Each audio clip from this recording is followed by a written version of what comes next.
attorney who's got court early in the morning. It's a very important case for Metro, so I'm going to try to get her out. So I'm going to start running through the consent calendar, and then we'll take up the stadium bills right after that.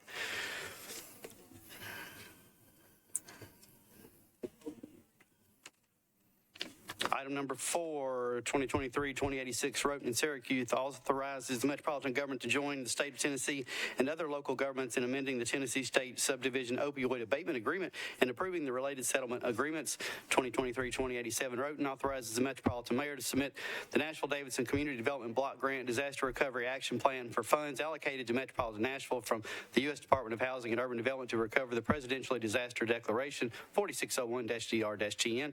2023-2088, Roten Withers approves the Fourth Amendment to the lease agreement between the Metropolitan Government and 404 James Robertson Property LLC for office space in the Parkway Towers building located at 404 James Robertson Parkway.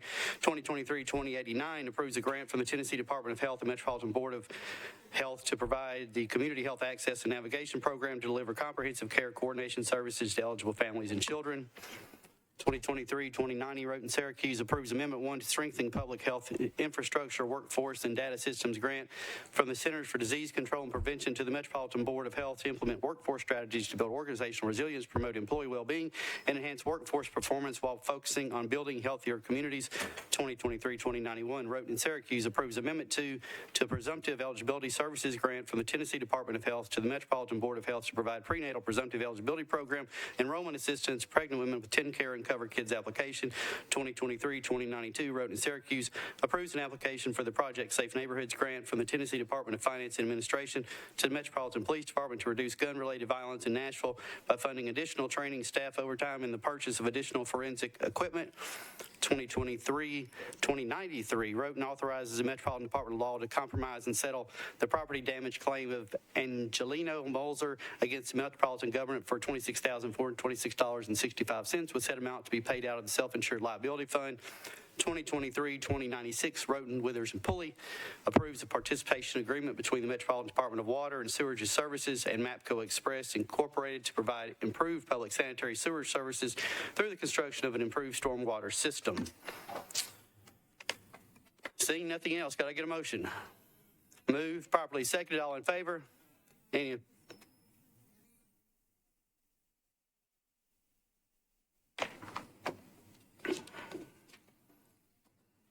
Councilmember Hurt is abstaining on 2023-2086. All in favor? Any opposed? You approve? Gotcha. 12 in favor, 13 in favor for most of them, 0 against, and the 1 abstention.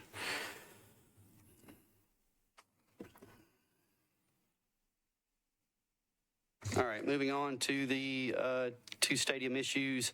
Item number 2 on the calendar, 2023-2044.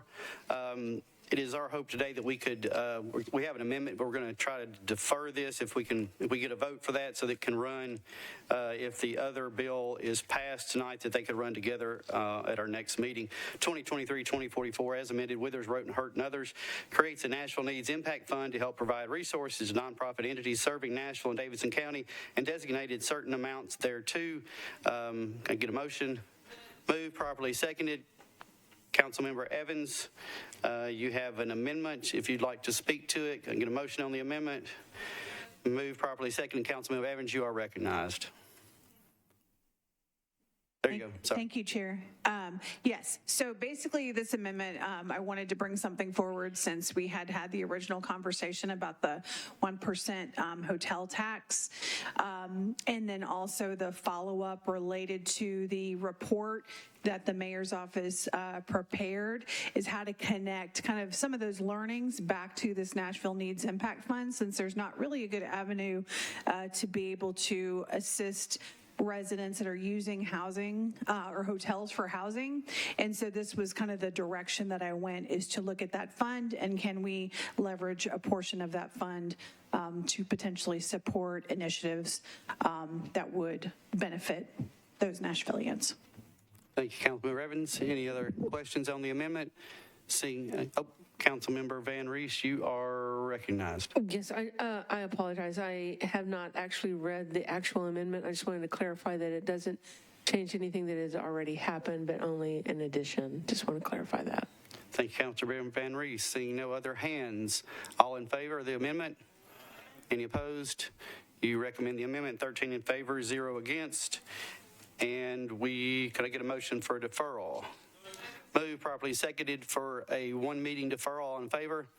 Any opposed? You approve, 13 in favor, 0 against for a one-meeting deferral. Councilmember Sledge. Sorry, it's a point of order. Could we take item 1 since it's a deferral as well? Sure. Thanks. Anything for you, Councilmember Sledge. Appreciate it. I think Councilmember Sledge has things to do. 2023-1951, Sledge, O'Connell, Parker, and others appropriates $1 million in American Rescue Plan Act funds from Fund Number 30216 to the Metropolitan Government to provide subsidies for electric bikes. I get a motion. Move, probably second. I had a motion to defer. So it's a motion. It says on our agenda to defer to May 2nd, but I want to ask council, I think this results in an indefinite deferral, so I may just make that motion if it does. The indefinite would be if you make the same motion tomorrow, but let me check real quick. We have her looking. Okay. And while she does that, just to give council members a reason this has been deferred, it's supposed to be heard in the ARP committee this month, so. Yeah, that's what I was, just so everybody watching at home, that's what I heard. The ARP, they have not heard it yet. Right, so. exactly. Yeah, it will be the third deferral, 1951.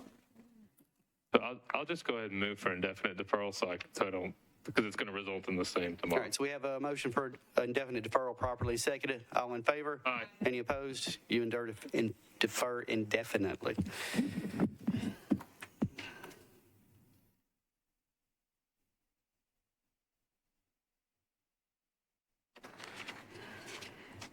All right, skipping to bills on second reading. Item number 14 on the agenda, 2023-1741, Withers, Roten, Hurt, and others.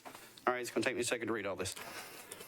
Authorize the Metropolitan Government's execution and delivery of an intergovernmental project agreement with the Sports Authority relating to the development and funding of a new enclosed stadium, designating a geographic area within which 50% of state and local option sales taxes will be allocated to fund capital projects at the stadium or any on-site or off-site infrastructure necessary for the operation thereof, approving the issuance of one or more series of public facilities of the revenue bonds by the Sports Authority to finance a portion of costs related to the construction of the enclosed stadium, authorizing the use and pledge of certain of the Metropolitan Government's revenues as security for the bonds, authorizing the acquisition of the stadium campus from the Sports Authority and the lease of the new stadium site to the Sports Authority, authorizing the Metropolitan Government's execution and delivery of a site coordination agreement relating to the interaction between the operation of the stadium and the development within certain areas around the stadium, and authorizing the defeasance of a portion of the Metropolitan Government's general obligation bonds issued to fund the acquisition of the campus on which the stadium is located.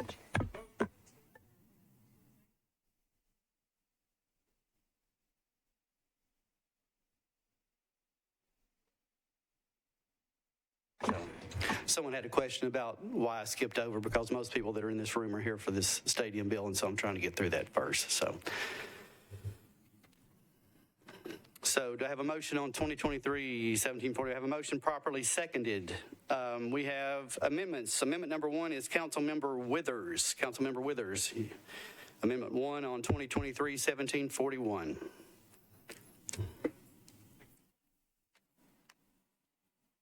My apologies. Go ahead. Thank you, Chair. I'd like to move approval. This incorporates several changes that had been worked out, I think, between the administration and the Metro Sports Authority. So it's got a few things in it, but it is a friendly amendment. Could the administration explain what it is real quick? This is an amendment that adds several drafting improvements, and in addition to some agreements with the Sports Authority, also reflects some with Councilman Mendez. The first section, the bond issuance, can include 3 items: capitalized interest if necessary, payment of premiums for debt service reserve fund, surety policies, and also premiums for bond insurance. The second section, Roman numeral 2, is just a section number reference correction. Roman numeral 3 it clarifies that all acts of this are in furtherance of the ordinance, not the purpose and intent of the ordinance. Just clarifies that language. Then, in addition to the ordinance being amendable by resolution, clarifies that separate agreements, the intergovernmental agreement, the option agreement, the ground lease, and the site coordination can be amended by resolution in Roman numeral 4. The remaining sections are essentially replacing the original contracts to reflect the changes just recited to the IGA, the development agreement, the stadium lease, non-relocation, team guarantee, and so forth.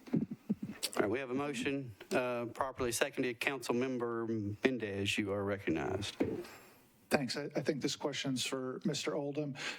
In going through all the documents in the last couple days, I think I understood all the changes. A lot of them came from our back and forth, but one of them I didn't have time to get dialed in on what the change to Exhibit H was. That's the lease amendment.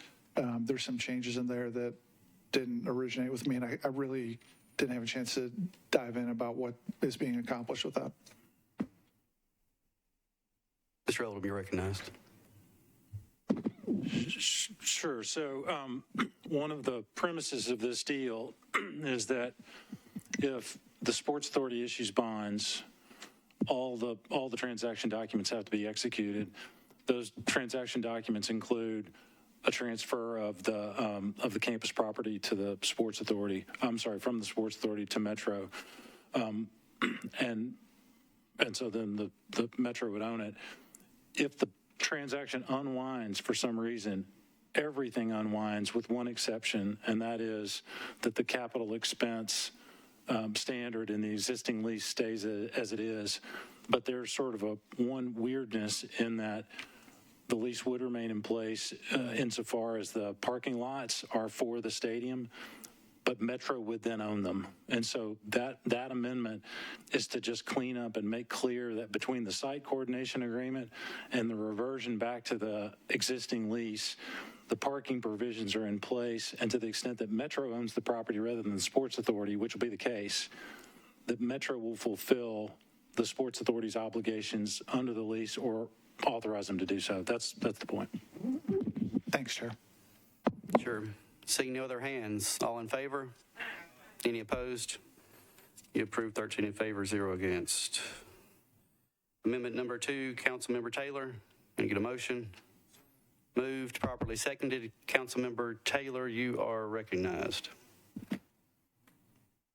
Thank you, Chair. This amendment will add a 3% tax on each ticket, non-NFL event, escalating 1% each year to 10% maximum that will go into the general fund of Metro Davidson County. All right, we have an amendment properly seconded. Councilmember Taylor's explained it. We're going to do for most of these hands. So if all those in favor, please raise your hand. 5 in favor. Any opposed?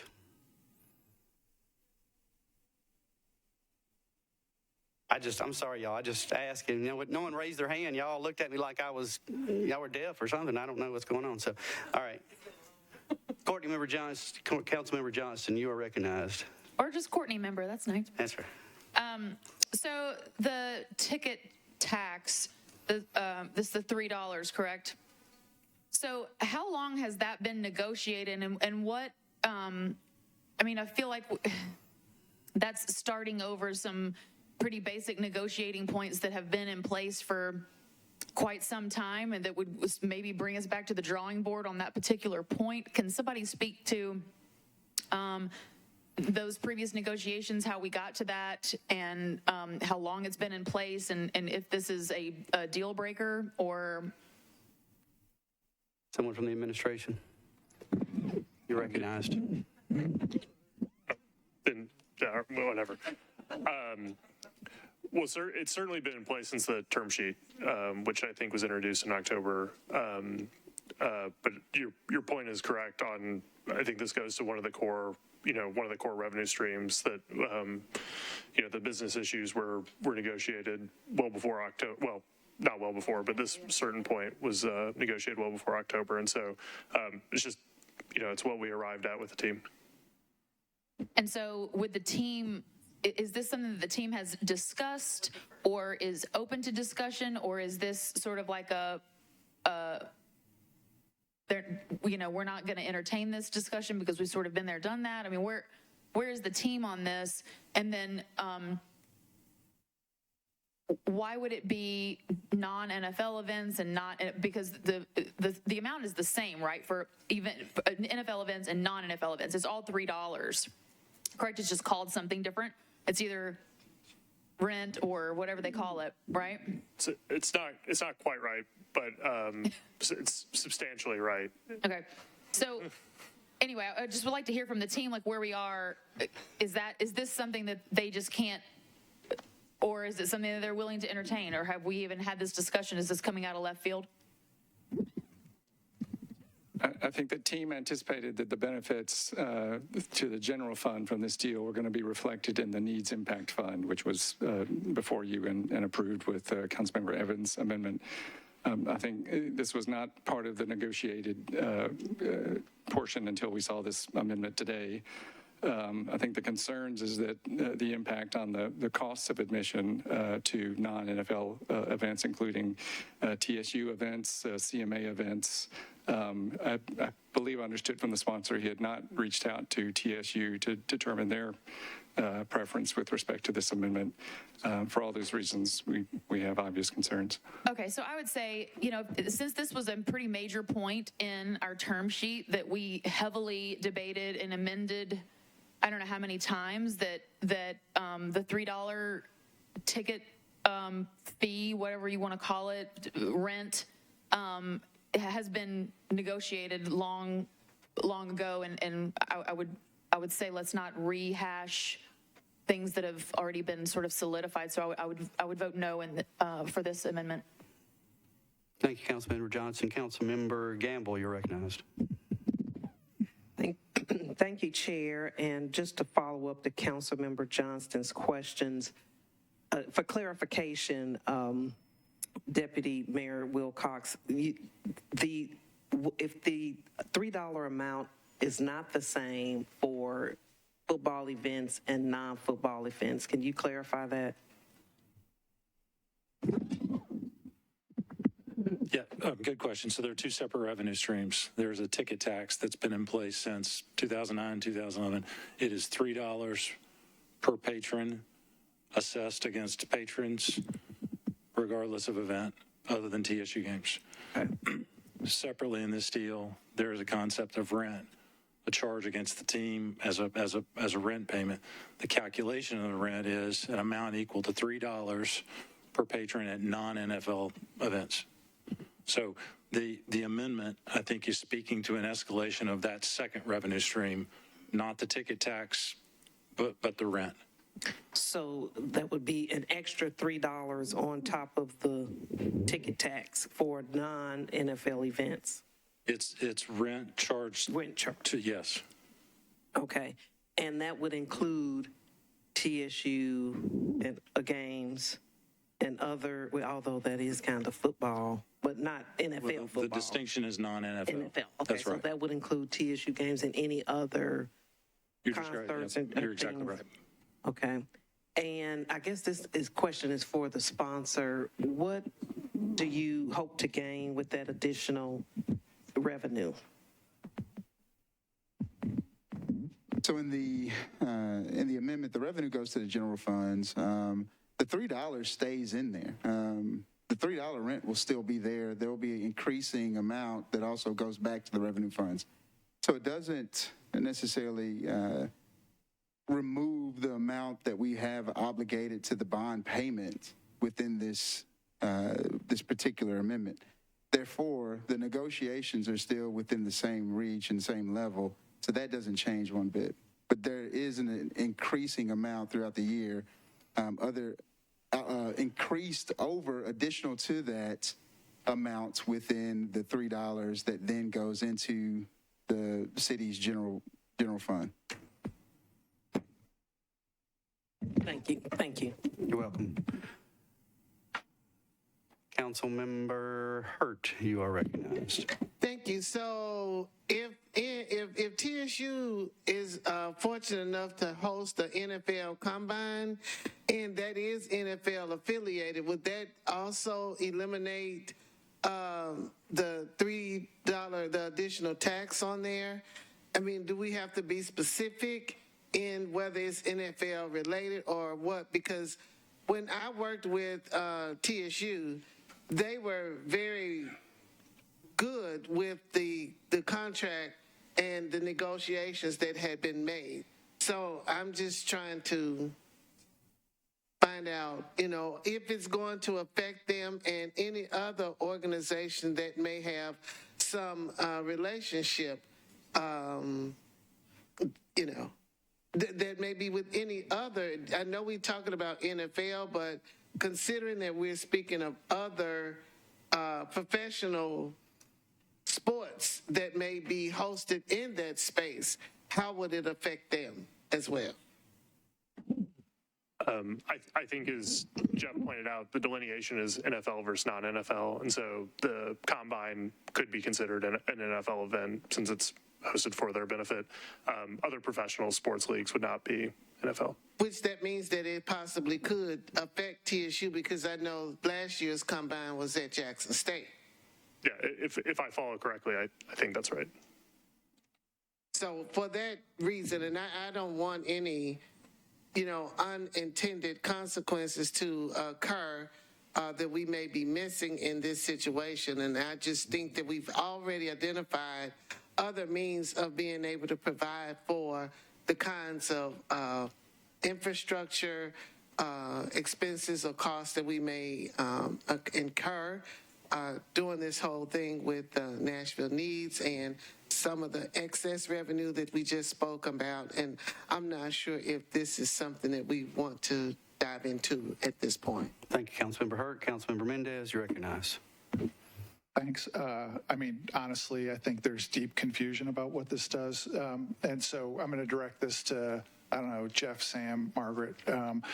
Right now, there's a ticket tax, $3 at the stadium. It doesn't get charged on TSU games, right? That stays absolutely the same in the new stadium. Forget about ticket tax. This is not about ticket tax in any way, shape, or form. Separately, from ticket tax, the documents as proposed in the term sheet and before us now has a rental charge to the team of $3 per ticket. And we heard back in December, y'all remember, that they didn't want that to be ticket tax because they wanted to have the right, the team to have the right to not charge it for certain events. I think we heard if the Boy Scouts were going to go, they didn't want to have to charge the Boy Scouts the $3. And so Brandon's, Councilman Taylor's amendment here doesn't change the where it talks about a rental amount equal to 3%. That's instead of $3. So he changes the rent from $3 to 3%. And the NFL games part is exactly the same part, exactly the same thing that's in the current documents. And Brandon adds an escalator in here. So all it's doing, it's got nothing to do with ticket tax. It's got nothing to do with what events it applies to. It's just changing the rent from $3 per ticket to 1% with an escalator. Did I get that right, guys? Yes. All right. Thank you, Councilmember Toombs. You recognized. Thank you, Chair. So is the concern with the 3% plus the escalator, is it just the cost of the ticket to the public? Because it sounded like it doesn't really change the fundamental parts of the deal. It's just adding an additional or increasing the revenue source, the amount of the rent. It potentially increases the revenue source. You'll recall, and I think Councilmember Mendez just said this, that the rent is using the $3 per ticket is a calculation mechanism. It doesn't necessarily mean that they charge $3 to the patron. Okay. And so the same would apply for the 3% that Councilmember Taylor has put forth. Okay, so does doing that 3% calculation completely mess up the financing of the deal? I think that's a question for. Or is it we don't want to do it because we don't want to put that charge on ticket holders? I'll let Director Flannery speak to the bonding, but it's hard to answer your question. We received the amendment this morning. We haven't been able to run the same analysis. We've had this financing plan in place these identified streams of revenue in place. We hired an outside consultant to come in to tell us how many tickets he thought would be sold, how much in stadium sales tax would be generated. We don't know what the financial impact of this would be. We can kind of do back of the napkin, but for that, I don't think we can give you a direct answer. Is there a way to get an answer? Because my understanding is that this deal isn't final until we approve it. And so we're still discussing it as a council. And I think about, like Ticketmaster that charges basically just because fees and people pay them, it doesn't hurt attendance at events. And so I would be really interested in having some actual numbers to see the impact of Councilman Taylor's amendment. I think that's totally fair. Again, we're scrambling to address the multiple amendments and confer with the various affected parties. The concern on our part is what costs are passed through to the attendees. If the Titans envisioned an occasional once-a-season Boy Scout event, would they waive that? Maybe. If they have regular scheduled series of events like TSU, would they be less willing to waive it? We just have not had time since 9 o'clock this morning to confer with TSU, Titans. What would their arrangement be? Maybe we can. What I would propose is, I know this is not amendable on third reading unless we have consent. I do think this body has a good record when we come back and can construe it as a friendly amendment. We've talked to all the affected parties, the sponsors on board. I think this council's had a good record of allowing those amendments on third. I think this could be a candidate for that, just so we know exactly what we're doing. I'm not the sponsor of the amendment, so I would put that on Councilman But you're on the Taylor, but committee, so I do want the information. Okay. Councilmember Druffel, you are recognized. I think that question was one that I was trying to get to, is what is the incremental revenue that we're going to get from this? Just to find out proportionally where's the value. And I think that's what we're leading to. So I think that'll be answered for me. Thanks, Chair. Councilmember Johnston, you're recognized. Councilmember Johnson waves off. So Councilmember Taylor, you're standing up looking like you want to talk. I do, Chair. Thank you. Simple math, I think, here. A ticket's not going to be $3. We're going to get the $3 of rent that we've got in the plan at, I believe, any event that we have. I was just mentioned that there's going to be 48 events in this here. Our experts just told us that there's going to be less tour stops, so more people are going to be coming to Nashville for those high-price Beyonce or Morgan Wallen events. And so want to kind of get an escalating cost on that. $3 today is not the same $3 as tomorrow. And so as we can kind of move forward, when we think about this, it's not going to, again, necessarily wreck the deal. And I also would be happy to have a floor amendment, I guess, to this amendment, or change the amendment to remove Tennessee State University from having to pay this percentage. All right, Councilmember Time, I'm going to go to Councilmember Mendez. It sounds like we've got some talking to do about this one. Councilmember Mendez, you're recognized. I just wanted to mention, and I think this is, the administration can say if this isn't right. To some degree, this is total, I'll vote for your amendment, Brandon, but this is a total who cares, because all the team rent that the team pays gets immediately turned over to the team to fund the maintenance fund for year to year maintenance. It doesn't arise to the level of capital expenditures. So if you raise the rent, you're just getting more money to the team for maintenance. Like none of it accrues to Metro or Metro's taxpayers in any way, shape, or form. So like I'm pro the amendment, Brandon, but like I'm not sure that it matters in the long run. All right, I see no other hands. Oh, I do see a hand. Councilmember Allen, you are recognized. Two questions for clarification. I mean, the language here says there shall be, or the rental payment shall be in an amount equal to 3%.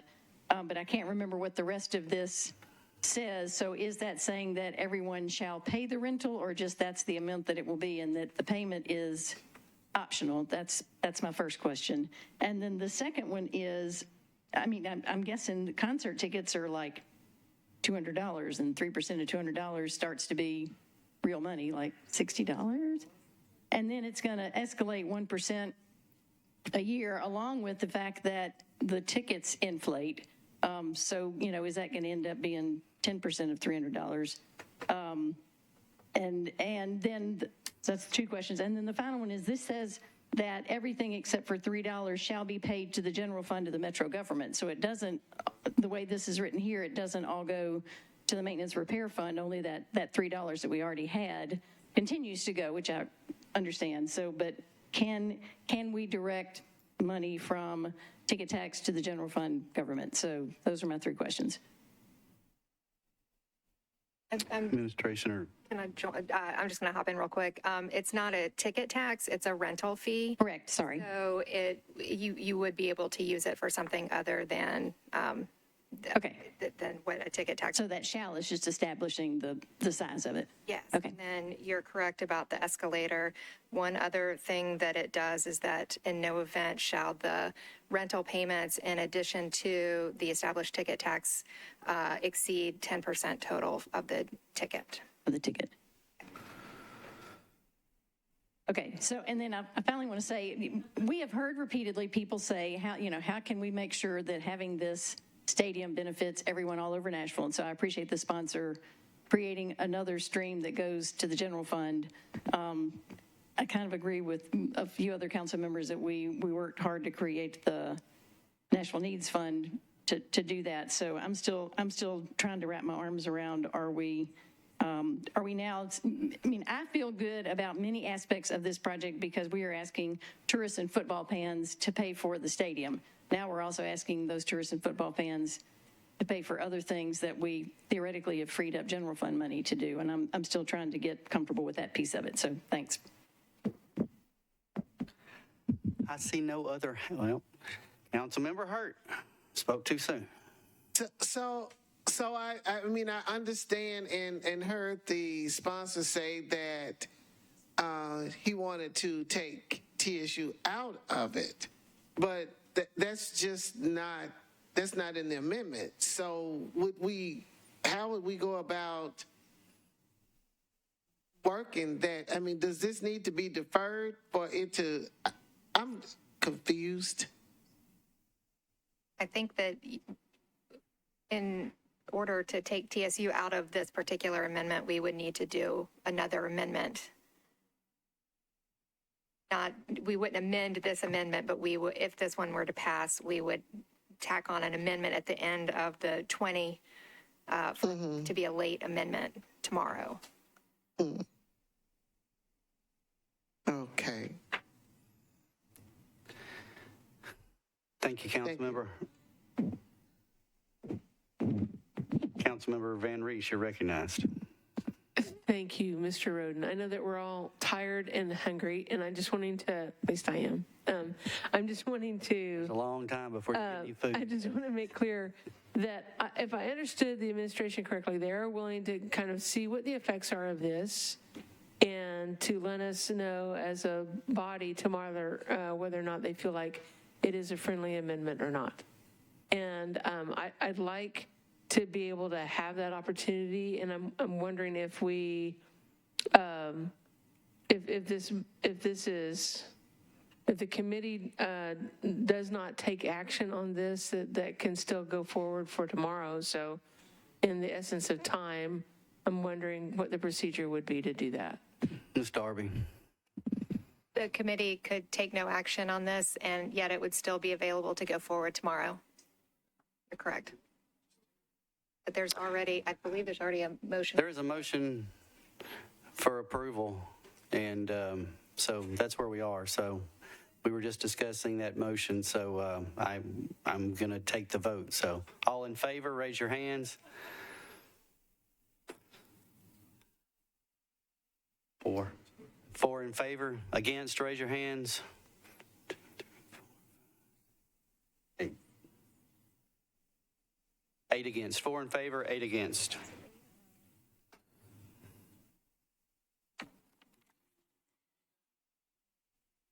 8, 9, 10, 11, 12, 13, 14. 9 against. Yep, sorry. 4, apologize. 4 in favor, 9 against. Missed one out there. All right, on to amendment number 3. Can I get a motion on amendment number 3? Moved, properly seconded. Councilmember Mendez, you're recognized. Thank you. So on all my amendments, I'm going to try to, we've been meeting for months now. I'm going to try to keep it short about the problem I'm trying to address and what the solution is, and I'll keep it short. So this amendment number 3 deals with the possibility of a state takeover of the appointments for the Sports Authority. I think the legislation pending now is that they would get 6 of 13. That's a clear shot over the bow. I view it that they'll take over majority appointment. And frankly, I think the genie's already out of the bottle about their interest in taking over our authorities. And one only needs to look as far as the ongoing fight between Disney and the state of Florida that's getting into second and third rounds to get a viewpoint about what our future may hold. I imagine that Bass, Berry & Sims and Metro Legal, I'm sure they're at least as good as Disney's lawyers, but despite that, Disney is in a fight with the state of Florida that seems to be ongoing about control of the local authority there. This amendment would make it be that if the state restructures the appointments on the Sports Authority, that we wouldn't go forward with the deal. With that, I renew my motion to approve. Councilmember Johnston, you are recognized. Thank you, Chair. I get that there's stuff going on at the Hill that people are concerned about and upset about. I think it's important to remember that in this particular deal, take everything else out of it. In this particular deal, the state is our partner, and it's a very important partner as they are bringing to the table $500 million and issuing an ultimatum of sorts. I just don't know that that's the wise thing to do, and I don't want to put this deal in jeopardy over the Sports Authority nominations. I would encourage everyone to vote no.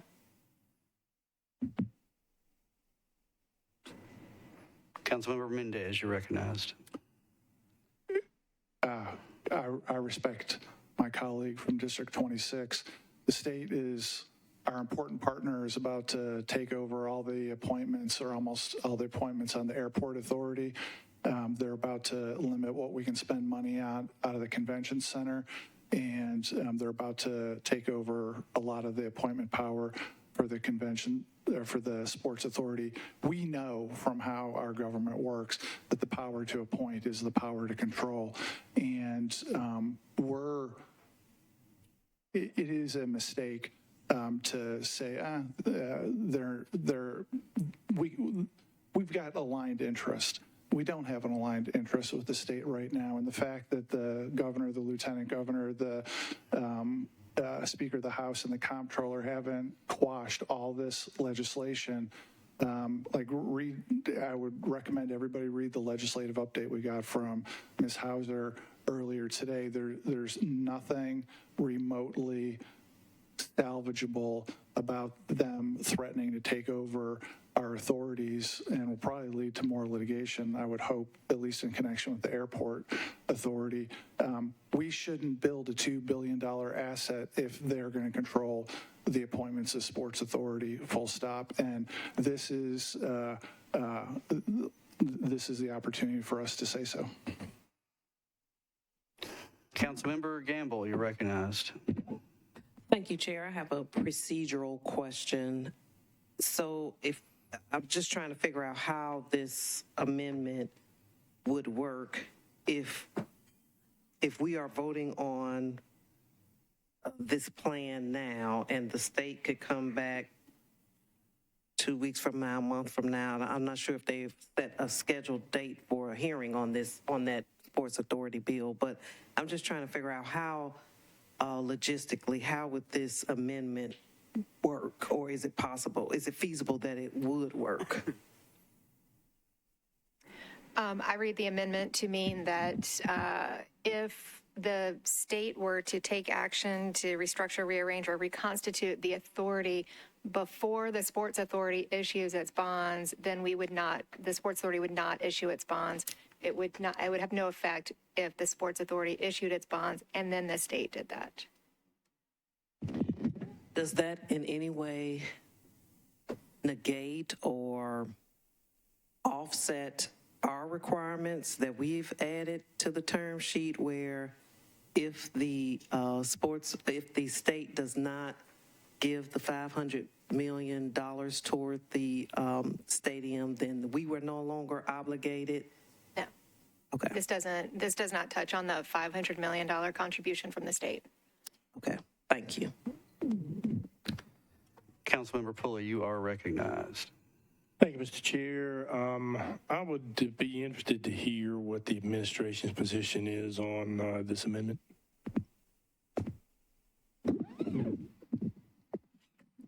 Thank you, Councilman. We're certainly mindful of what the General Assembly is doing this past week, these past several months. We would be concerned that this amendment would essentially be a deal killer, if not for the team, then certainly for the state. And just as difficult as it is, just remind council members that the choice between us, the two options we have between us are the current arrangement we have with the team versus the proposal.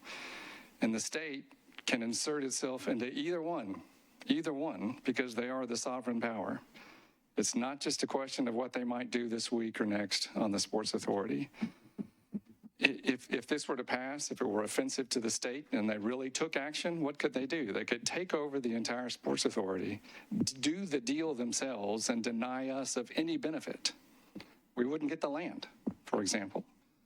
So that's the number one concern we have about this amendment, and we're afraid of the impact it will have on both the state and the team, and we would request refusing this amendment.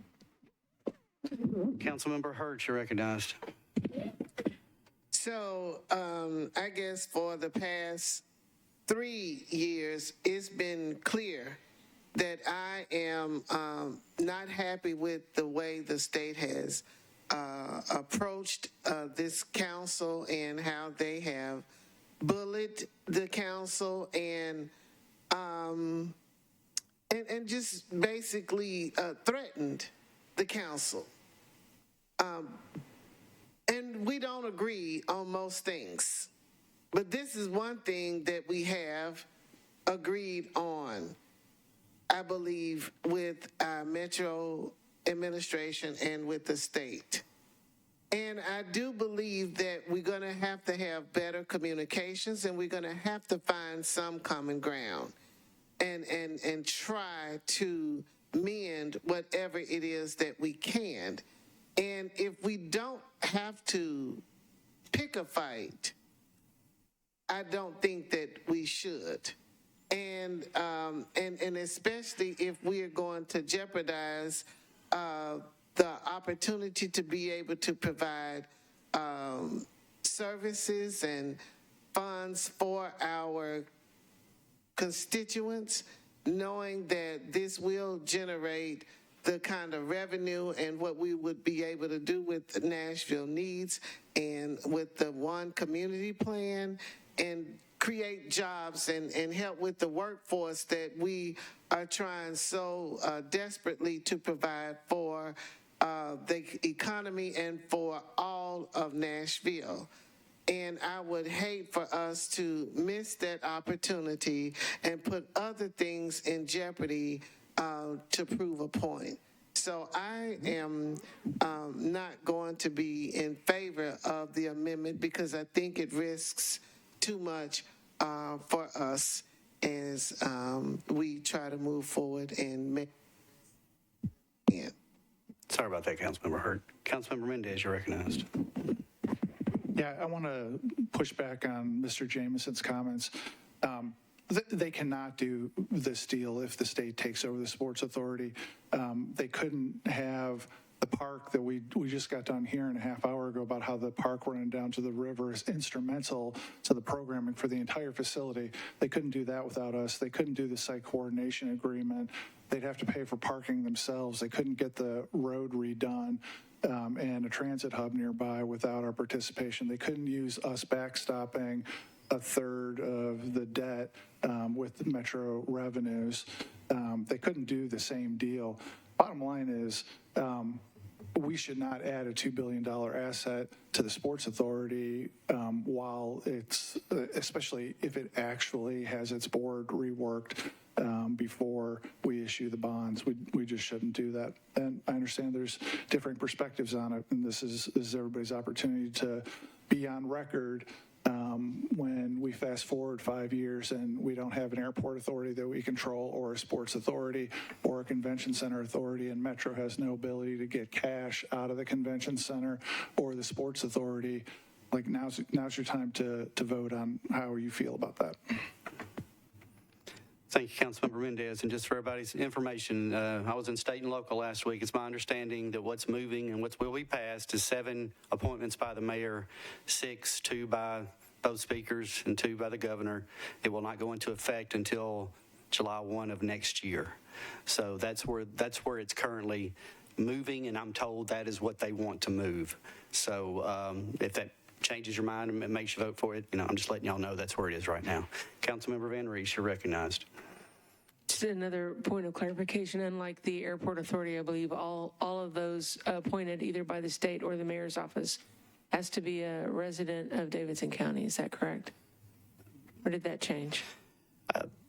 They can always change until they pass at the end of the end of session. Currently, right now, the 7 from the mayor's office obviously are Davidson County, and then the 6. It's not. I don't have it in front of me, but it varies on where they come from. So there's some parts of Middle Tennessee, and I think there's 2 from different parts of the state. So that's all I know right now. But they could appoint them all from mostly Davidson County if they wanted to. I appreciate that. Even though the Sports Authority may have board members appointed in such a way, it's still a Metro department, is it not? Metro supplies funding for the staff to the Sports Authority, yes. Okay. You know what? We're going to probably have the same discussion tomorrow night, and I appreciate all of the information regarding it. I think that to answer a bully by being a bully is the wrong way to do this. And ultimately, I want the best use of that property for our city in the long run. And I don't see that changing now that the terms of the deal have been negotiated helps us at all. So I'm against this amendment. Thank you, Councilmember Van Rees. Councilmember Slade, you recognize. Just one quick clarifying. You said July 1 of 2024. That's correct. Thank you, Jim. That can always change. Nothing's paid, so. All right. Seeing no other hands, we are on amendment number 3. I have a motion. All in favor, raise your hands, please. 2 in favor. All opposed, please raise your hands.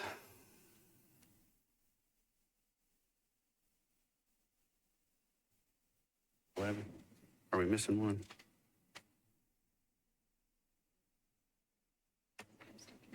Can we do that one more time? All in favor, raise your hand. All right, 2. All opposed, please raise your hand. Got it. 2 in favor, 11 against. Amendment number 4, Councilmember Mendez. Can I get a motion?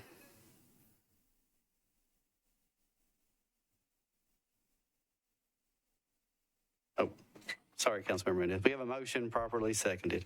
Councilmember Mendez, you're recognized.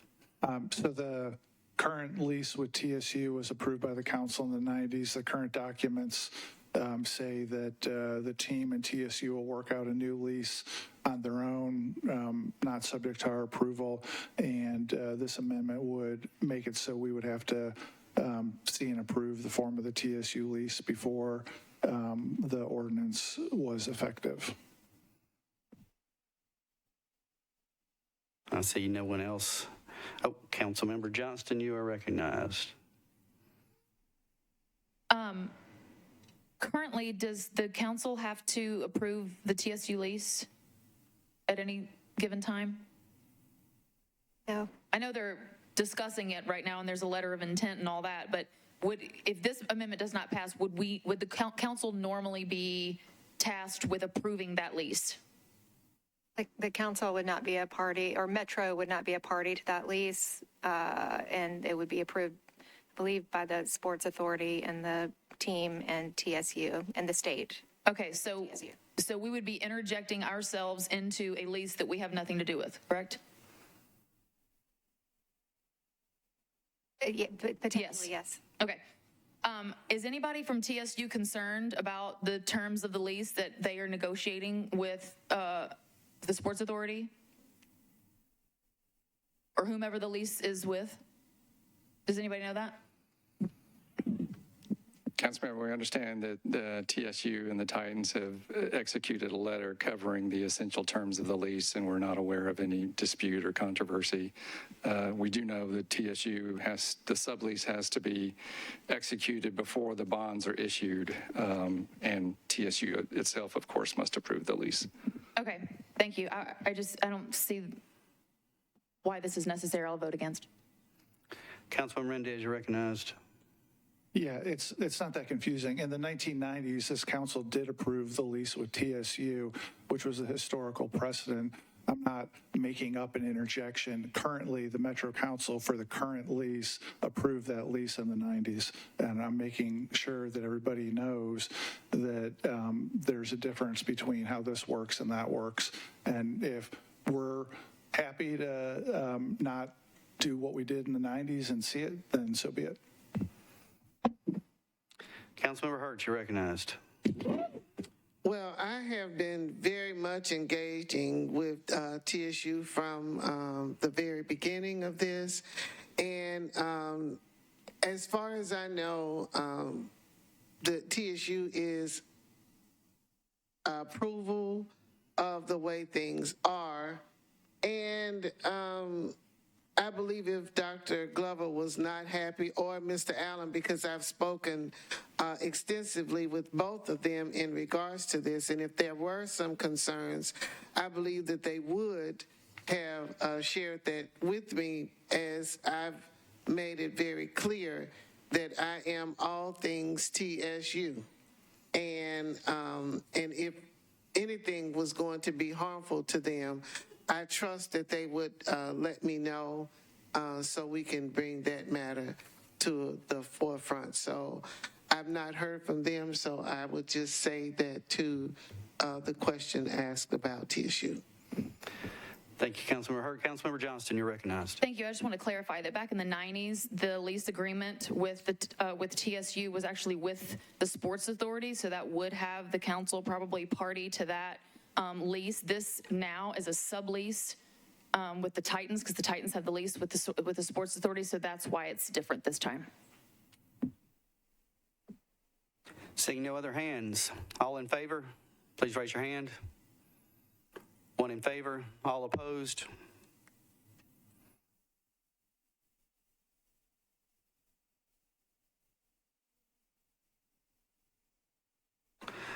$11 against. Amendment number 5, Councilmember Mendez. Sorry, Councilmember Mendez.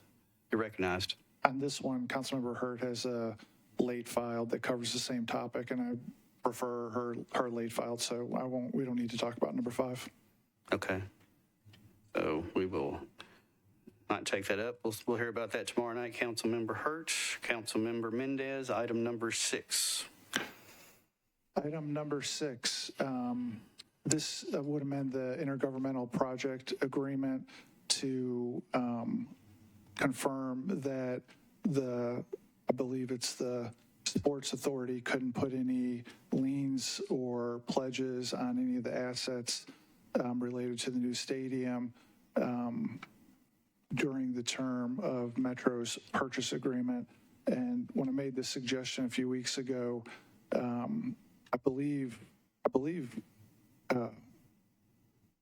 Mr. Oldham and Mr.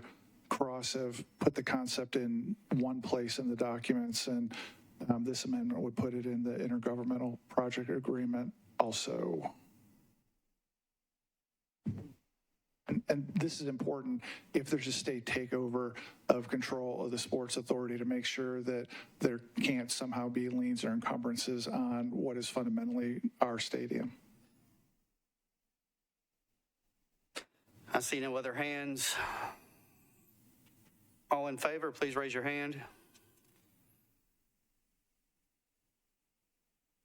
4 in favor, all opposed.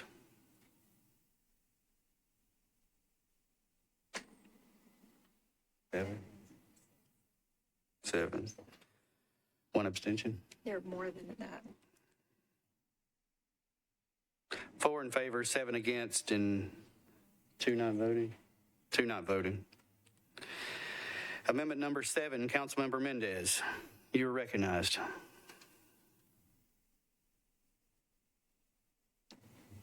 This one would amend the development agreement, which is between the team and the Sports Authority. And it would make it so if there are amendments to the development agreement between the team and the Sports Authority, that the council would have an opportunity to approve those changes also. Again, this has to go with, even if you think it's going to go pretty well with the state running the Sports Authority at some point, the development agreement covers several years, and this would give the council the ability to have to sign off on amendments. Thank you, Councilmember. Councilmember Johnston, you're recognized. Is this any change to the development agreement, or is this the construction manager being replaced or not, or what? I just want some clarification on any changes to the development plan at all. Councilmember Mendez. Yeah, thank you, Councilmember. There's 2 sections. I really only talked about the second section there. Section 2 of this amendment would cover any amendment.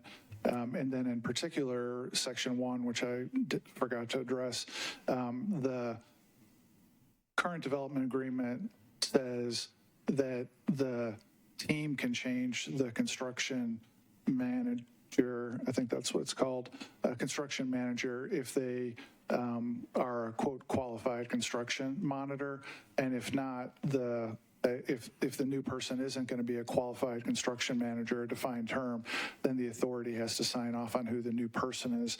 And this would keep it the same way. If it's going to be somebody new who's a qualified construction monitor, we wouldn't have any say. But if it was going to be not a qualified construction manager, then council would have to sign off in addition to the authority.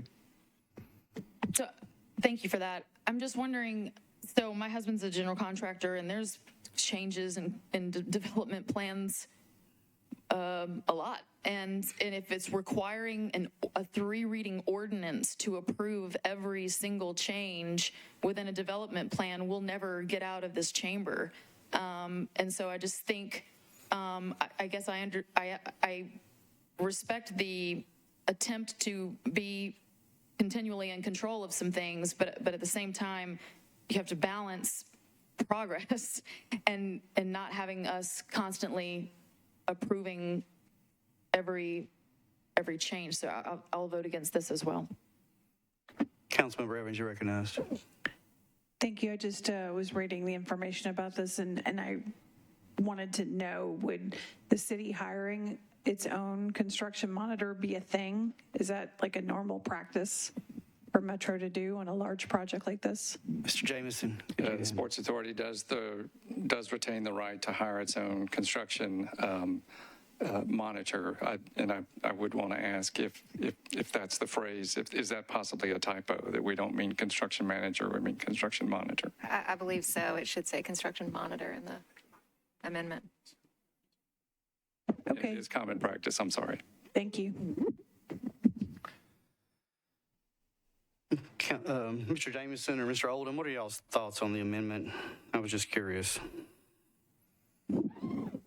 The typo has an impact because it's the construction monitor that's the title that's referenced in the other portions of the agreement that I think is intended to be amended.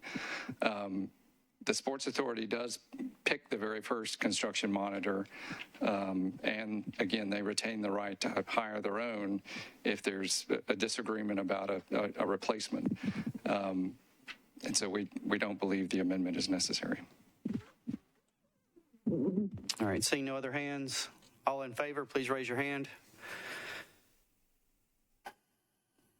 One. All opposed, please raise your hand. 4, 5, 6, 7, 8, 9. 1 in favor, 9 against, 3 not voting. All right, amendment number 8, Councilmember Mendez, you're recognized. I'll move this one, and I'd like to start by asking Mr. Oldham a question about this one. It's been moved. Is there a second? Moved and properly seconded. Mr. Oldham, you're recognized. Mr. Mendez, I'm sorry. I just want to make sure I understand the various, this is about gambling uses of the facility. I want to make sure I understand it correctly, because I think I do, but I'm not sure. I understand that the lease at Exhibit E runs through a bunch of things that aren't allowed to be done at the stadium, and it says gambling not allowed, but then there's some exceptions. There's an exception if patrons individually are gambling on their own. So I assume that means if somebody's sitting in the stands doing some gambling on their phone, that's okay. And there's some exceptions for government bodies like the Tennessee Lottery, and then it says also there's an exception if gambling is allowed by state law. So the way I read that, along with the site coordination agreement, is that if state law were changed to allow, I don't know, slot machines in professional sports stadiums of over 50,000 people, then as drafted, the team would unilaterally have the right to decide whether to put such a gambling use in the stadium without needing either the sports authority's approval or the council's approval. Am I understanding how that's set up correctly? I believe that's right. All right. So again, like I'm not wrapped up emotionally on any of these things, but I do want people to know that if you in any way, shape, or form foresee the state of Tennessee deciding to allow gambling in the next 30 years during the life of this lease, and you think the state in any way, shape, or form might pass a law that says gambling allowed in professional sports stadiums over 50,000 seats, then this is the last time in the history of the universe that the Metro Council gets to have a say on whether that gambling takes place or not. And so this amendment is designed to make it so that couldn't happen without council specifically authorizing the use. Councilmember Johnston, you are recognized. Thank you. So I guess it's possible that could happen.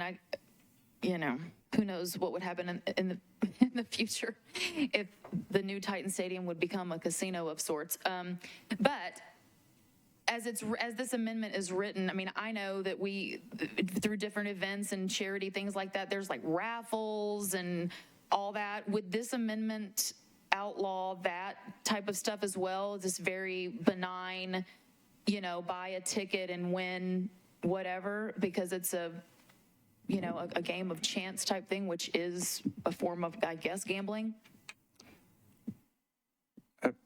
I believe that's the intention of the amendment. The question we have, again, involves another typo in Section 2. I think what was intended was the premises shall not be used for sports betting. It says the premises shall not by use for sports betting, which I don't know how to enforce that, but because sports betting is so broadly defined at the state level, yeah, it would encompass things like charity raffles, and that's our concern. Okay, I'll be voting against. Councilmember Evans, you're recognized. I just wanted to know if charity raffles are expressly permitted under Tennessee law. They are. Thank you. I guess I have a question real quick for the administration or legal counsel. The state of Tennessee regulates gambling right now in the state of Tennessee, and I forget the name of the entity, but do we have any authority at all to regulate gambling?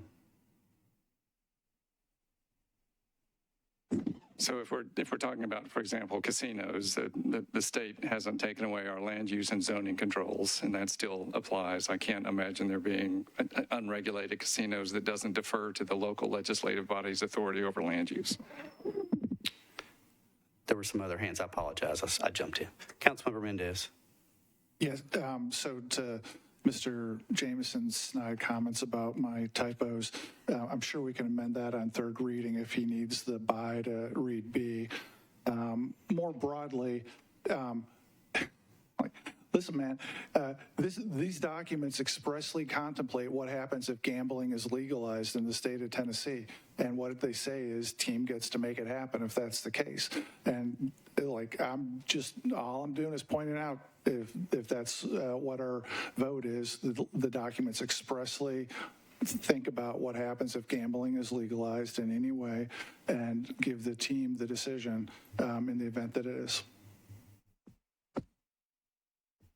I see no other hand. Oh, Council, I'm just waiting too long. Councilmember Allen, you're recognized. Should have moved faster. I just want to say we've worked really hard to talk about building a neighborhood around this place, and so I'm going to support Councilmember Mendez on this one. I'm just not sure having the possibility on down the line of allowing that is necessarily compatible with the kind of neighborhood that we are promising that we're going to build around it. Seeing no one else. All in favor, please raise your hand. 3 in favor. Opposed? 5, 6. 3 in favor, 6 against.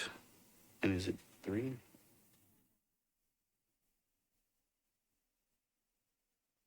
Three not voting. Amendment number 9, Councilmember Mendez, you're recognized. Thank you. This one. I'm sorry. Can we get a motion? Oh, sorry. Move number 9. Moved, properly seconded. Councilmember Mendez, you're recognized. This would change the team guarantee to have the team represent to have Team Co. represent and warrant that they're the owner of the NFL team, that there aren't any liens or pledges or encumbrances on the ownership of the franchise that haven't been disclosed, and that they won't add any liens or pledges or encumbrances on the franchise without approval from the authority and the council. That's what it does. Councilmember Johnston, you are recognized. Thanks. When we're talking about doing stuff with the NFL is pretty specific about what they will and won't do, and they've got, rules.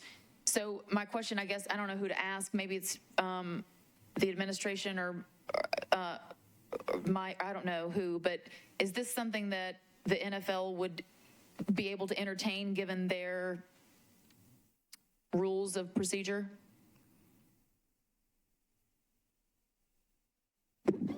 I'll start the ball rolling anyway. It's my understanding that the final section 3 that precludes liens or encumbrances without an approving ordinances has never been approved by across the NFL league. Is contrary to the negotiations that the administration and team had, and it would be deeply concerning.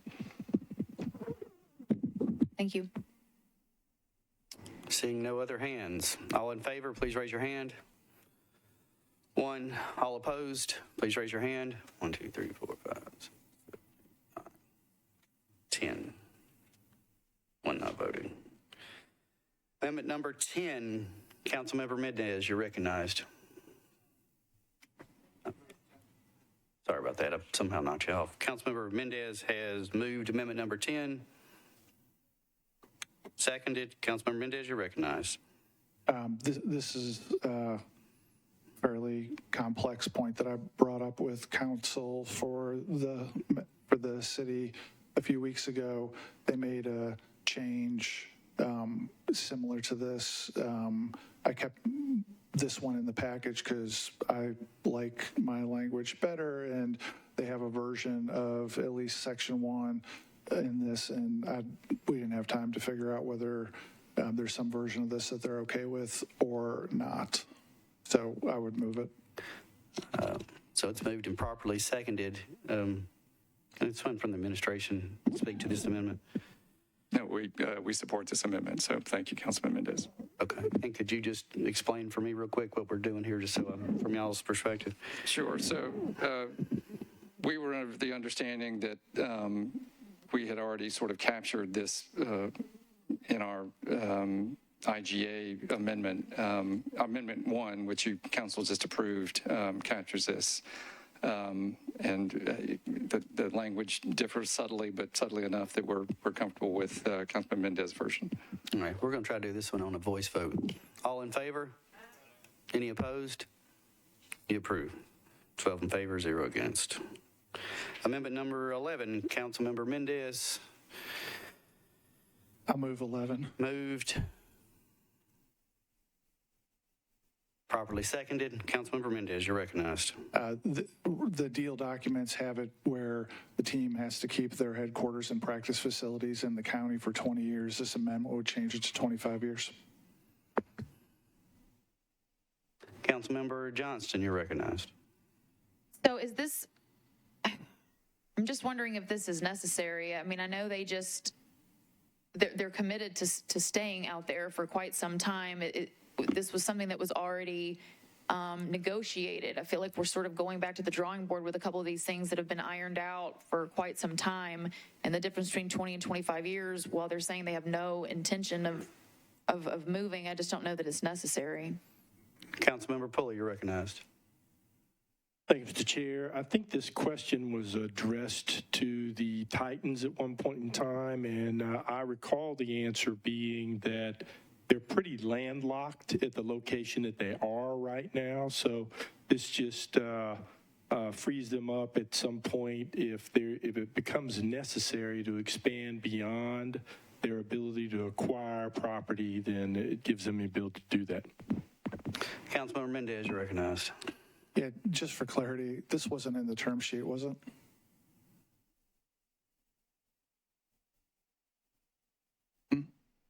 Deputy Mayor Wilcox confirms it wasn't. So this one, literally hasn't been ironed out. This is showed up in the legislation on first reading. Now it's on second reading. This is the time to talk about it.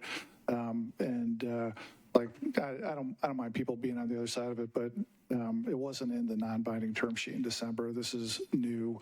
This is a new detail.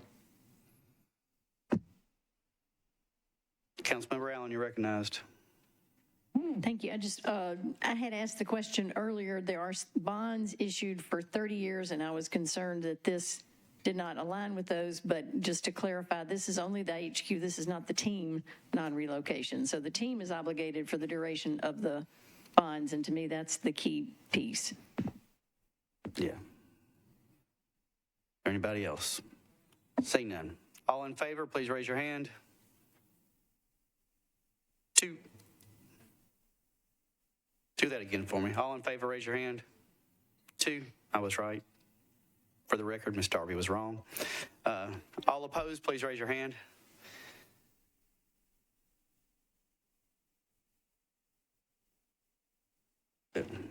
Two in favor, 7 against, and 3 not voting? 3 not voting. Amendment number 13, Councilmember Mendez, you are recognized. I'll move 12. Move. 12, not 13. Properly seconded. 12, yes. Councilmember Mendez, which moved, properly seconded, you're recognized. All right. The non-relocation agreement starts currently when this new stadium opens.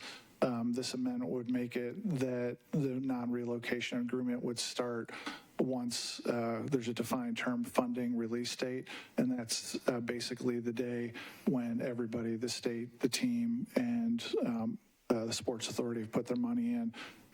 So that's all it does is move the beginning of the non-relocation promise to once spending starts on the stadium instead of once it's built. Thank you, Councilmember Mendez. Councilmember Johnston, you are recognized. Do we have a current non-relocation agreement in place? Administration, you're recognized.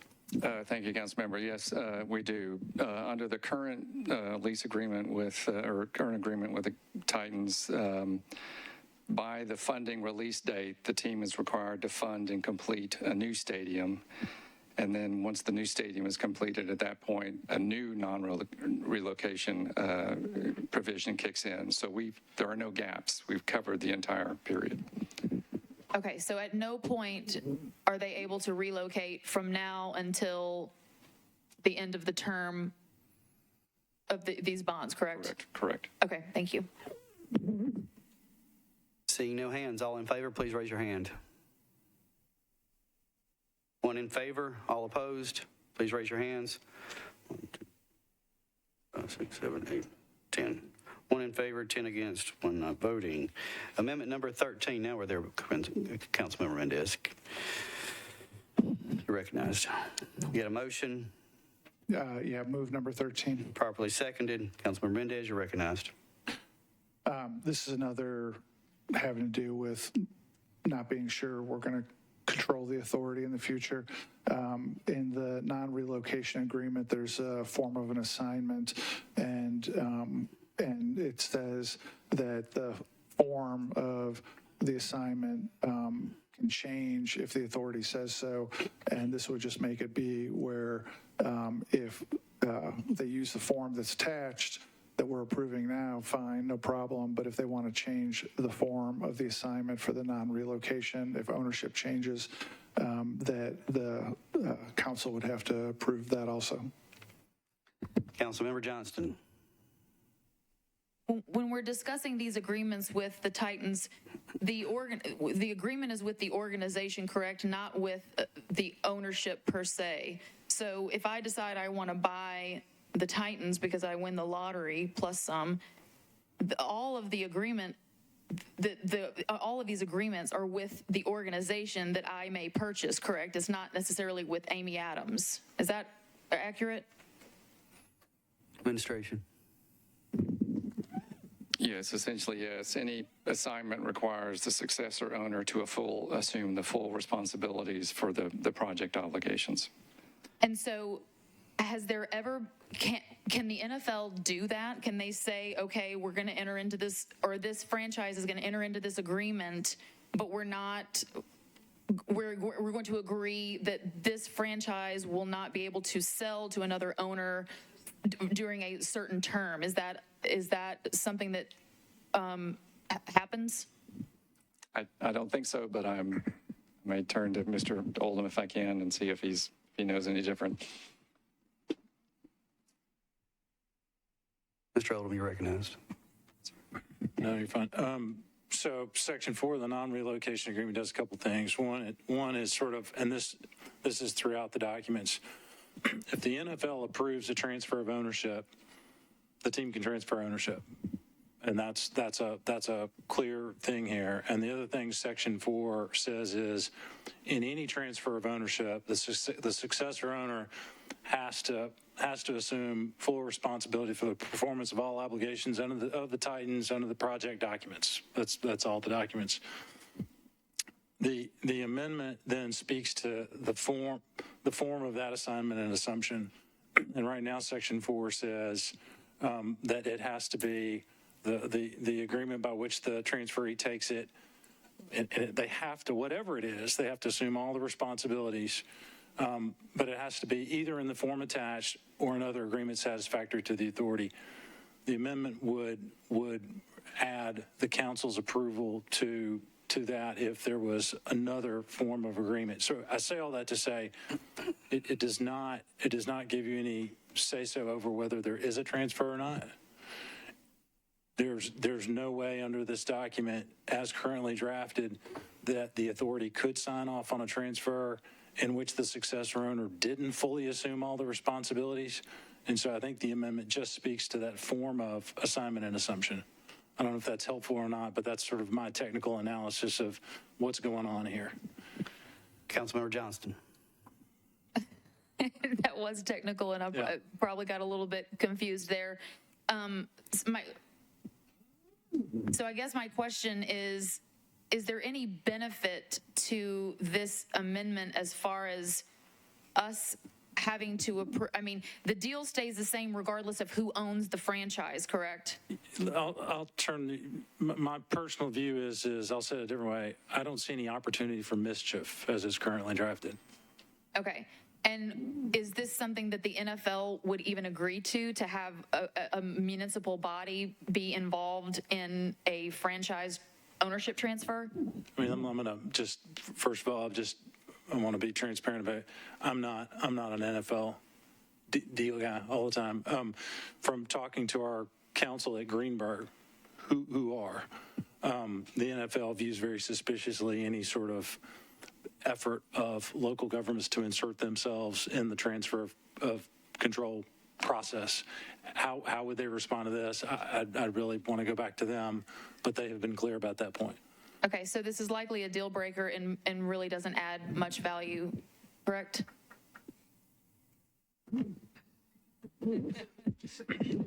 Your words, not mine. Thank you.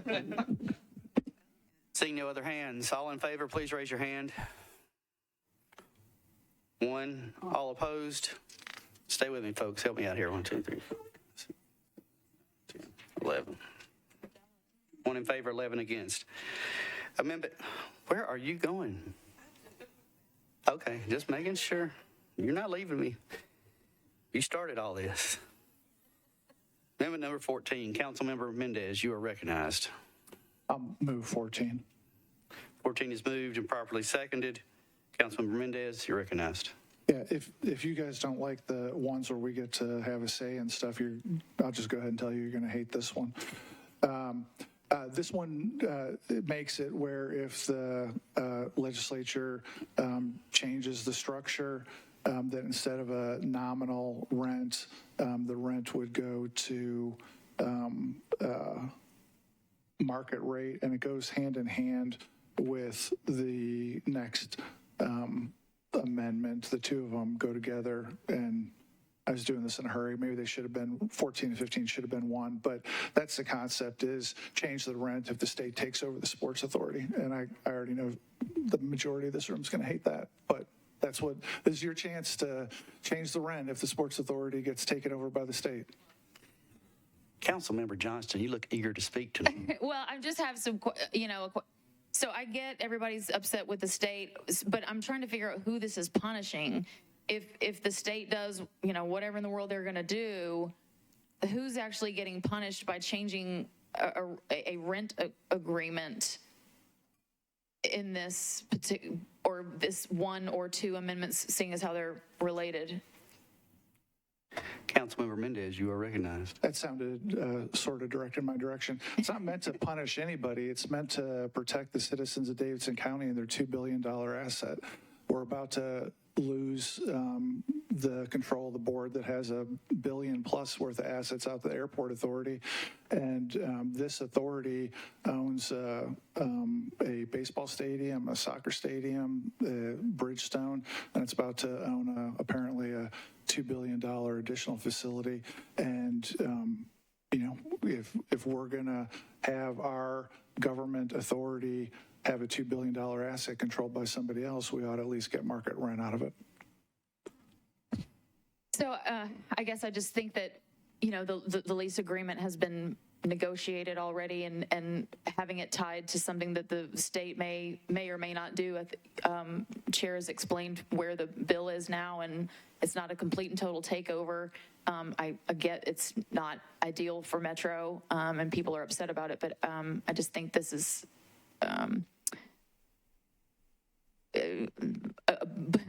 as Councilmember Van Rees said, responding to a bully as a bully, and it's just not necessary. Councilmember Mendez, you're recognized. I let it go when Councilmember Van Rees said it and didn't respond. I'm just telling you guys, 5-10 years from now, the thinking that I'm being a bully here is not the way you're going to think about it. Again, look at what's going on. Is Disney being a bully by fighting back against or trying to insulate its assets and protect its assets in the fight with Governor DeSantis? I don't think anybody's running around saying Disney's being a bully by trying to engage in some protectionism for what they view as their economic interest. And it's the same here. And I get, fine, I'm being a bully. That's not the way I view it. I view it as trying to protect the citizens of Davidson County, and time will tell. All right, seeing no other hands, all in favor, raise your hand. 2 in favor, all opposed. 1, 2, 3, 4, 5, 6, 7, 8, 9. 2 in favor, 9 against. 1 not voting. Amendment 15, Councilmember Mendez, you're recognized. I'll move that one, but it should be, people should vote the same on this one as they did on the last one. Okay. Second, all in favor, raise your hand. 2 in favor, opposed. 9. 1 not voting. Hey, we're flipping the page. We're moving on.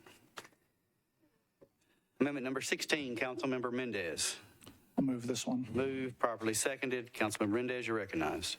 This is all related to the stadium lease agreement and injecting various places where changes or amendments could happen, adding the council as having to approve changes to the lease.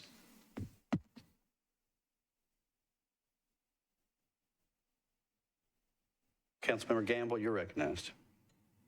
Thank you. For this one, I have a question about, so any assignments, subleases, amendments, this would be the same as us taking over or being involved in the TSU lease agreement. Is that correct? Am I reading that correctly?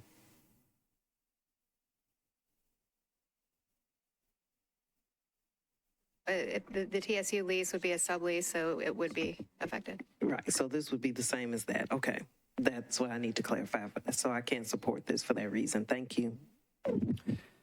Seeing no other hands, all in favor, please raise your hand. 1 in favor. Any opposed? Please raise your hands. 1, 2, 3, 4, 5, 6, 7, 8, 9, 10. 1 in favor, 10 opposed, 1 not voting. Amendment 17, Councilmember Mendez. Moved. Move. Properly seconded. Councilmember Mendez, you're recognized. Let's start this one with a question for Mr. Oldham. I think you guys put some version of this in your document. Can you remind me what you guys did compared to what I had proposed? And I want to make sure I'm talking about the right thing. This is the third party beneficiary language to the state funding agreement. I don't think we added it, and the reason we didn't is because it seemed to us the only obligation of the state under that agreement was to write the check for $500 million, and since that was being done at the beginning, there wasn't much sort of gain by it. But having said that, I don't think we're opposed to adding it, and so I think we I'm looking at Mike now. He's saying we'd be supportive. All right, thanks. All right. Seeing no hands, we'll try to do this by voice vote. All in favor? Any opposed? You approve. 12 in favor, 0 against. Amendment number 18, Councilmember Mendez. It's moved. Properly seconded. Councilmember Mendez, you're recognized. This is another one where you guys, the administration did some version of what I had suggested. And so I guess I'll ask, would you guys have a thought on this one? Administration, you're recognized. I think what we did was on the assignment of the transfer of the lease, added that language. I think it's in Amendment 1, Section 6 of the ground lease. So that's covered. We did not address the council's approval of the subleases by the authority unrelated to the Titans, and could not get there. All right, I mean, I know how this one's going to go based on the other one, so I won't belabor it. All right. All in favor, raise your hands. 1. All opposed, please raise your hand. 10. 110, 1 present not voting. Amendment number 19, Councilmember Mendez. This just changes, so We got a motion. I'm sorry. It's all right. Move Amendment 19. Move properly seconded. Thank you, Chair, for the reminder. This one just makes it so if the ordinance has to be amended, that we do it by ordinance rather than resolution. Councilmember Allen, you are recognized. Just a question about precedents. I mean, I know a lot of times once we go through the work of an ordinance, then often things can be amended by resolution. Is there a criteria that we decide which ones are amended by resolution, which ones would require another ordinance to amend them? No, not typically. Usually if it's something that went through ordinance on the front end, to say that it can be amended by resolution would be sufficient. It's tougher to have a resolution that then, gets amended by ordinance. Anyway, no, there's not. I see no other hands. All in favor, raise your hand. 1. All opposed, raise your hand.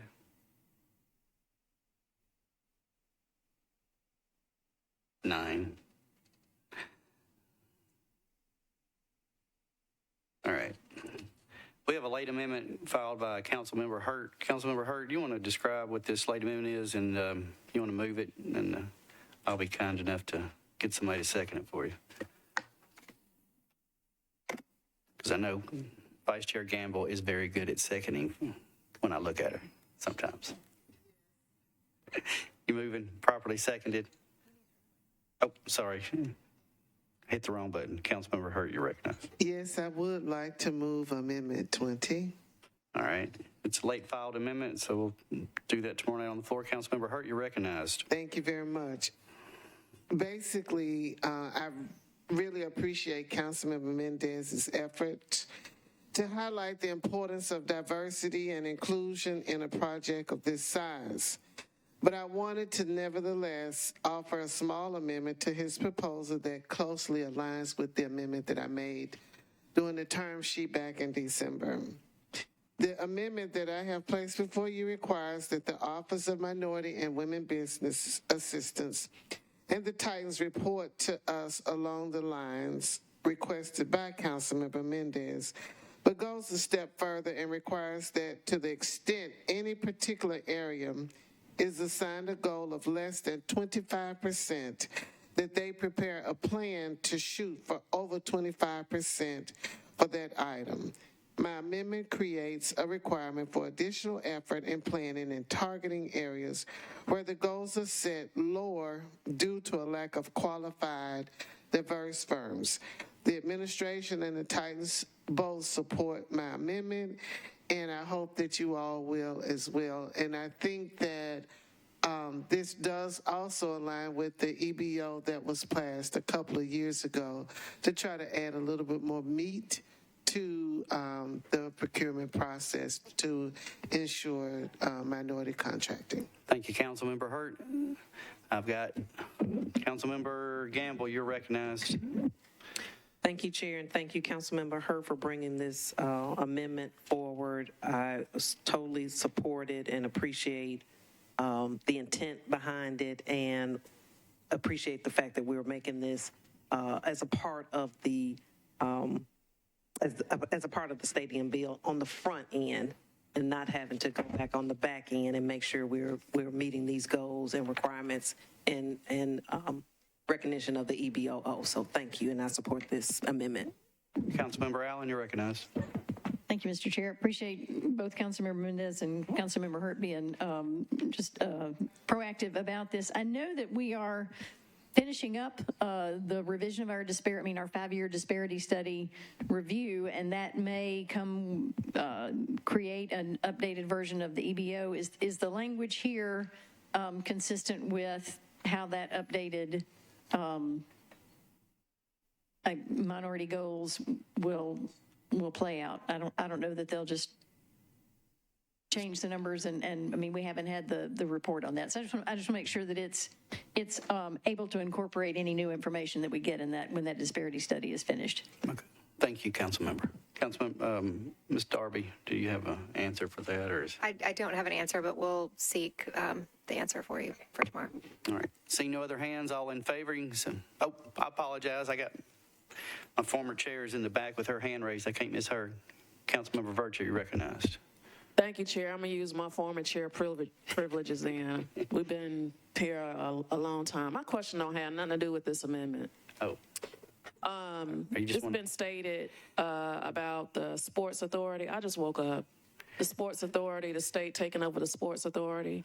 Is that the section 10 as it relates to the charter for the Sports Authority? Is that still in effect, meaning that if it was dissolved, everything will revert back to Metro government? Councilmember Virtue, can we do one thing? Can we go ahead and vote on this one real quick, and then I'll come right back to you. All right. Thank you, Chair. But we'll do this by voice vote. All in favor? Any opposed? You approve. Councilmember Virtue, you're recognized. My same question, Chair. I know it's been said a lot, the hours that we've been here, that the state is going to dissolve the Sports Authority. Their charter states that in the event that they are dissolved, essentially everything that they own reverts back to Metro government. Is that article still in effect or not? Council. I believe it is. Okay. I also believe, though, there might be something in there, and I'm speaking totally from memory, and I can check for you, but that their obligations might have to be met before that can happen. Okay. Thank you, Councilmember Virtue. Thank you, Chair. We are on the amended bill. Any comments on the bill as amended? I know we're all tired. Seeing none. All in favor, please raise your hand. This is for the main bill. 1, 2, 3, 4, 5, 6, 7, 8, 9, 10. Yep. 12-0. What was the number you got? I got you. Can we do that one more time? She was talking to me about something else. All in favor, please raise your hand on the main bill. Is this as amended? Yes. Main bill as amended, yes. 10 in favor. And opposed? 1. You approve, 10 in favor, 1 against. All right, stay with me, y'all. We got a few bills to take care of, so not you if you're leaving. You're backpacking. Item number 3, 2023-2063 resolution, Allen, Welch, Hancock, and others extends provisions of Chapter 5.11 of the Metropolitan Code as enacted under ordinance number BL 2021972. Councilmember Allen, you are recognized. Can we get a motion? Second. Move properly seconded. Thank you, Mr. Chair. I'm just checking. I do not want to make any amendments to this one, so I would just move for approval. All right. We have a motion for approval, properly seconded. All in favor? Aye. Any opposed? You approve. 12 in favor, 0 against. 11 in favor, 0 against. Thank you, Ms. Darby. And moving on, we got one or two more, and that's it. Bills on second reading, and I think Councilmember Tubman's here on this one. Substitute BL 2022-1631. Y'all, this is my favorite because we're on second reading for the Nashville Entertainment Commission, and Councilmember Stiles nor Councilmember Syracuse are here. So we have a lovely council member taking up. Councilmember Toombs, you're recognized. Thank you, Chair. A miracle has occurred, and there is an agreed upon substitute. And I would like to move the substitute. We have a motion properly seconded and thirded and fourth. All in favor? Aye. Any opposed? You approve. 11 in favor, 0 against. I need to move approval as substituted. Oh, as substituted. I'm sorry. As substituted. Second. All in favor? Any opposed? You approve. Oh, I'm sorry. We got one more that I did not read. It's 2023-1784. O'Connell, Roten, Withers, and others approves the participation agreement and temporary construction easement between the Metropolitan Board of Parks and Recreation and 1000 2nd Avenue North LP for improvements within a portion of the Greenway. This is on consent. We have a letter of approval from Councilmember O'Connell. All in favor? Any opposed? You approve. 11 in favor, 0 against. Thank you all so much, and we are adjourned.